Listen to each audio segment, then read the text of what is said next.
வாழ்க்கையில முன்னேற ஆசைப்படுறது தப்பு இல்லைங்க.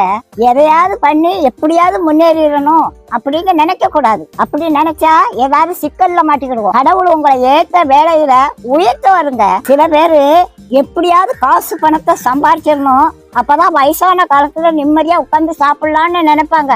வயசான காலத்துல காசு பணம் எல்லாம் இருக்கும், ஆனா ஒன்னும் அனுபவிக்க முடியாது. பாட்டி வீட்டுல ஒரு எலி ரொம்ப நாளா தொண்டை பண்ணிக்கிட்டு இருந்தது. அதை எப்படியாவது பிடிச்சிருந்தோன்னு கூண்டுக்குள்ள ஒரு தேங்காய் துண்டை குத்தி வச்சேன். ஒரு 9 மணிக்கு சத்தம் கட்டுச்சு, எலி மாட்டிக்கிட்டுச்சு. சரி இருக்கட்டும், காலையில எந்திரிச்சு காட்டு பக்கத்துல கொண்டு திறந்து விடுவோம் அப்படின்னு நினைச்சு தூங்கிட்டேன். காலையில பார்த்தா எலி உள்ளதான் இருந்துச்சு, ஆனா அந்த தேங்காய் துண்டை அதை நக்கி கூட பார்க்கலங்க. எப்படி வச்சானோ அது அப்படியே இருந்துச்சு. ராத்திரி முழுவதும் உள்ளதான் இருந்துச்சு. அந்த தேங்காய் துண்டை திங்கலாம்ல, அதுக்கு மரண பயம் வந்துட்டு அதனால தேங்காய் துண்டை திங்கிறதுக்கு மனசு வரல. அதுக்கு தேங்காய் துண்டை விட நம்ம உயிர் பிழைச்சா போதும்னு அது இருந்துச்சு.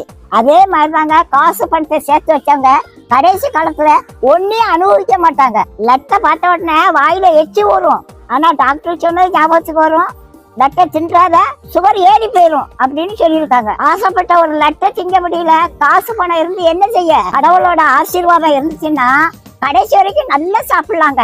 நாளைய தினத்தை குறிச்சு கவலைப்படாதீங்க. அந்தந்த நாளைக்கு அந்தந்த நாளோட பாடு போதுங்க. இன்னைக்கு சாப்பாடு கொடுத்த கடவுள் நாளைக்கு சாப்பாடு கொடுப்பாரு. நீதி நேர்மை உண்மை உத்தமமா மட்டும் வாழுங்க. கடவுள் ஒரு நாளும் உங்களுக்கு ஒரு குறையும் வைக்க மாட்டாங்க.